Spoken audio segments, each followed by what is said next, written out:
வணக்கம். நீதிமன்றத்தில் இருக்க ஒரு நடைமுறை பற்றியும் அதனுடைய பயன்கள் பற்றியும் தான் இன்றைக்கி சுருக்கமாக பார்க்க போகிறோம். நடைமுறை என்னென்னா, ஒரு வழக்கு முடிந்து அவர் மேல்முறையீடு செய்தார். இது கேள்விப்பட்டிருப்பீங்க, செய்திகளில் கூட அதை வாசிப்பாங்க. மேல்முறையீடு செய்திருக்கிறார், செய்தித்தாள்களில் வரும். அப்பீல் ஃபைல் பண்ணுறதுன்னு பேர். இப்போ என்னென்னா, அதை வழக்கில் கீழ்கோர்ட்டில் வழக்கில் ஜெயிக்கிறவங்களுக்கு அது ஏமாற்றமாக இருக்கும். வழக்கு முடிஞ்சுதுப்பா, நமக்கு சாதகமாக முடிஞ்சுது அப்படின்னா, திடீர்னு பார்த்தா இல்லை நீங்கள் யாருக்கு கேஸ் போட்டு ஜெயிச்சிங்களோ அவர் அதுக்கு மேலே அப்பீல் போயிருக்கிறார் அப்படின்னு நோட்டீஸ் வரும். அப்போ இந்த அப்பீல் நல்லதா இல்லையான்ற கேள்வி இருக்கும். வழக்கில் ஜெயிக்கிறவங்களுக்கு அப்பீல் நோடி இல்லைனாலே நம்ம நிம்மதியாக இருக்கணும், கேஸ் முடிஞ்சிருச்சின்னு இருக்கணும். ஆனால் வழக்கில் தோக்குறவங்களுக்கு அப்பீல் தான் பெரிய ரிலீஃப். அப்பீல் போய் தான் கீழமை நீதிமன்றம் கொடுத்ததை ரிவர்ஸ் பண்ண முடியும். அப்போது இந்த அப்பீல் தேவை. அது கீழமை நீதிமன்றங்கள்லேருந்து மேலே வந்துக்கிட்டே இருக்கும். சுருக்கமாக சொல்கிறதா இருந்தால், கீழமை நீதிமன்றம் முன்சிஃப் கோர்ட்னு சொல்கிறாங்க பாருங்கள். சென்னையில் ஸ்மால் காசஸ் கோர்ட்னுவாங்க, மற்ற நகரங்களில் முன்சிஃப் கோர்ட்டு. முன்சிஃப் கோர்ட்டுக்கு மேலே வரக்கூடியது டிஸ்ட்ரிக்ட் லெவலில் இருக்கக்கூடிய கோர்ட்டுக்கு வரும். அதுக்கப்புறம் ஹை கோர்ட்டுக்கு வரும். அப்புறம் கடைசியாக சுப்ரீம் கோர்ட்டுக்கும் போகும். சில சமயத்தில் அந்த அசிஸ்டன்ட் கோர்ட்டு, அடிஷ்னல் கோர்ட்டுலாம் பிரிப்பாங்க. சிட்டி சிவில் தான், டிஸ்ட்ரிக்ட் கோர்ட்லேயே. அதுலேயே கூட அப்பீல் போகிறதுக்கான வாய்ப்பு உண்டு. அப்பீல் சுப்ரீம் கோர்ட் வரையில் போகலாம்னு வச்சுக்கோங்க. வழக்குக்கு சுப்ரீம் கோர்ட்டுக்கு மட்டும் அவ்வளோ ஈஸியாக போயிட முடியாது. அதுக்கு அனுமதி வாங்கிக்கிட்டு தான் போகணும். இதுக்கு அப்பீல், ஏன்னா இல்லைனா வழக்கு நடத்திக்கிட்டே இருப்பாங்க சில பேருன்றதுக்காக அப்படி இருக்கும். அப்போது இந்த அப்பீல் ஜெயிச்சவர்களுக்கு ஒரு பெரிய கஷ்டத்தை தரும், தோத்தவங்களுக்கு பெரிய ஆறுதலாக இருக்கும். பல வழக்குகள் அப்பீலில் நல்ல தீர்வு கிடைச்சிருக்கு. கீழமை நீதிமன்றம் பார்க்க தவறிய சிலவற்றை, கீழமை நீதிமன்றத்தில் இவங்க கொடுக்க மறந்த சில ஆவணங்களை அப்பீலில் அனுமதி வாங்கி கொடுப்பாங்க. மேல் கோர்ட்டில் நீதிமன்றம் பார்த்துட்டு, ஆமாம்மா கீழமை நீதிமன்றத்தினுடைய அந்த பார்வை சரியில்லை, அதை கொஞ்சம் மாற்றலாம், இந்த அப்பீலில் நாங்கள் கீழமை நீதிமன்றம் கொடுத்த தீர்ப்பை மாற்றுறோம் அப்படின்னு வரும். சில சமயம் பார்த்தீங்கன்னா, கீழமை நீதிமன்றத்தை உயர் நீதிமன்றம் ரிவர்ஸ் பண்ணுறாங்கன்னு வைங்களா, மாற்றினா சுப்ரீம் கோர்ட்டு அதையே கூட ரிவர்ஸ் பண்ணதும் உண்டு. இல்லை ஹைகோர்ட் பண்ணது சரியில்லை, சொல்கிறது சரியில்லை, கீழமை நீதிமன்றம் சொல்கிறது தான் சரி, அப்படியே தீர்ப்பு வந்திருக்கு. இப்போ அதனால் அப்பீல் அப்படின்றது ஒரு பெரிய ரிலீஃப் எல்லாருக்குமே. சில சமயத்தில் என்ன பண்ணுவாங்க, அதை ரிவிஷன்னு சொல்லுவாங்க. சில வழக்குக்கு ரிவிஷன் வரும். ரிவிஷன்னா இதை கொஞ்சம் சரி பாருங்க, அப்பீல்னு சொல்ல மாட்டாங்க, இதை கொஞ்சம் ரிவைஸ் பண்ணுங்க.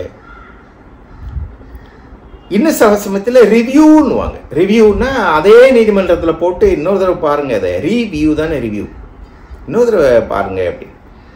அப்போ இந்த பாதிக்கப்பட்டவர்களுக்கு இந்த அப்பீல்ன்றதோ ரிவிஷன்றதோ இல்லை ரிவ்யூன்றதோ சில சமயத்தில் நல்ல ஒரு ஆறுதலை தரக்கூடிய தீர்ப்புகளை தரலாம். ஒரு வழக்கு உச்சநீதிமன்றத்தில் சில ஆண்டுகளுக்கு முன்னால் வந்த ஒரு வழக்கு.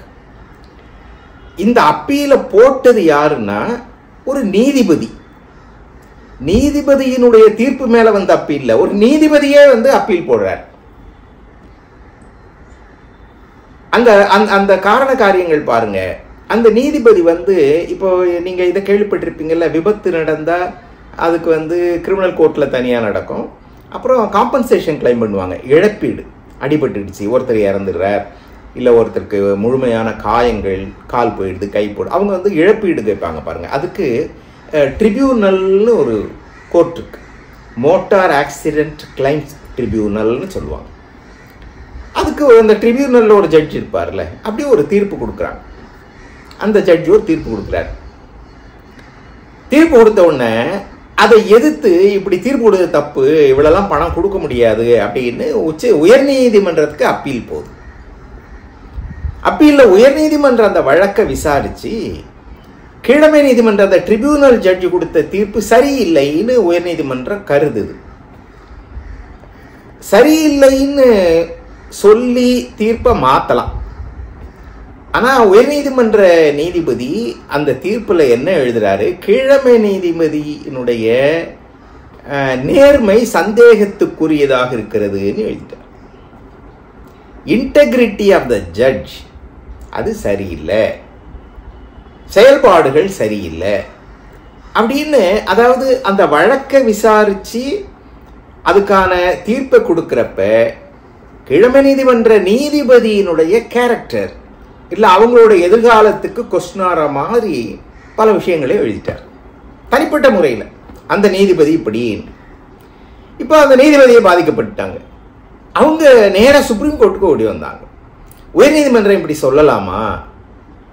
உயர்நீதிமன்றத்தினுடைய இந்த தீர்ப்புனால என்னோட கேரியர், என்னுடைய வாழ்நிலை, என்னுடைய வேலை எவ்வளோ பாதிக்கப்படுது. உயர்நீதிமன்றத்தினுடைய வழக்கு தீர்ப்பை உச்சநீதிமன்றம் விசாரிச்சுட்டு சுப்ரீம் கோர்ட் உச்சநீதிமன்றம் ஒரு தீர்ப்பு சொன்னாங்க. கீழமை நீதிபதியினுடைய தீர்ப்பு சரியில்லைன்னா நீங்க தாராளமா ரிவர்ஸ் பண்ணுங்க. இல்ல கீழமை நீதிபதியினுடைய செயல்பாடுகள்ல உங்களுக்கு சந்தேகம் இருக்குன்னா அட்மினிஸ்ட்ரேட்டிவ் சைட்ல நீங்க ஆக்ஷன் எடுங்க. இப்ப இங்க இன்னொரு விஷயத்தை நீங்க புரிஞ்சுக்கணும். நீதிமன்றத்தில் ஜுடிஷியல் சைடு அட்மினிஸ்ட்ரேட்டிவ் சைடுன்னு ரெண்டு பார்ப்பாங்க எப்பவுமே. ஜுடிஷியல் சைடுன்றது வழக்குக்கு கொடுக்கிற தீர்ப்பு, அட்மினிஸ்ட்ரேட்டிவ் சைடுன்றது நீதிமன்றம் நீதிபதிகள் வழக்குகள் அவங்க எப்படி நடத்துறாங்க, அவங்களோட கேரக்டர் என்ன, இதெல்லாம் பார்க்கறது அட்மினிஸ்ட்ரேட்டிவ் சைடு. இப்போ உச்சநீதிமன்றம் என்ன சொல்லுச்சு, அட்மினிஸ்ட்ரேட்டிவ் சைடில் அவங்கள கூப்பிட்டு விசாரிங்க. நீங்க அவங்களுக்கு கூப்பிட்டு விசாரிக்காம உங்களை இப்போ நீங்க செய்தது சரியில்லை ஒண்ணுமே சொல்லாம இப்படி ரொம்ப கொடுமையான சொற்களை உயர்நீதிமன்றம் எப்படி பயன்படுத்தலாம், அது தப்பு. அதனால அந்த நீதிபதியினுடைய நேர்மை சந்தேகத்துக்குரியது, அவங்க செயல்பாடுகள் சரியில்லைன்னுலாம் எழுதினதெல்லாம் நாங்கள் நீக்கிறோம். அதெல்லாம் தீர்ப்பில் இருக்கக்கூடாது, உயர்நீதிமன்ற தீர்ப்பில் இருக்கக்கூடாது. ஆனால் உயர்நீதிமன்றம் இன்னும் கருதுதுன்னு வைங்க, அந்த நீதிபதியினுடைய செயல்பாடுகள் சரியில்லைன்னா நடவடிக்கை எடுங்க. அட்மினிஸ்ட்ரேட்டிவ் சைடில், அது அட்மினிஸ்ட்ரேட்டிவ் சைடில் என்ன பண்ணுறீங்கன்றது உங்களுக்குள்ள இருக்க போகுது. ஆனால் ஒரு தீர்ப்பில் வரக்கூடாதுன்னு சொல்லி இந்த நீதிபதி போட்ட அந்த அப்பீல் அவங்களுக்கு ஒரு பெரிய ரிலீஃப் கொடுத்தது. அதனால அப்பீல் எப்பவுமே ஜெயிச்சவங்களுக்கு ஐயோ நம்ம வழக்கு ஜெயிச்சதுக்கப்புறம் அப்பீல் போயிருக்காங்களேன்னு நினப்பு இருக்கும். ஆனால் தோக்குறவங்களுக்கும் பாதிக்கப்பட்டவங்களுக்கும் அப்பீல் ஒரு பெரிய ரிலீஃப். அதனால நீதித்துறை வச்சிருக்கக்கூடிய ஒரு பெரிய ரிலீஃப் பாயிண்ட் தான் அப்பீல் என்பது. இன்னொரு கருத்தோடு இன்னொரு நாள் சந்திக்கலாம். வணக்கம்.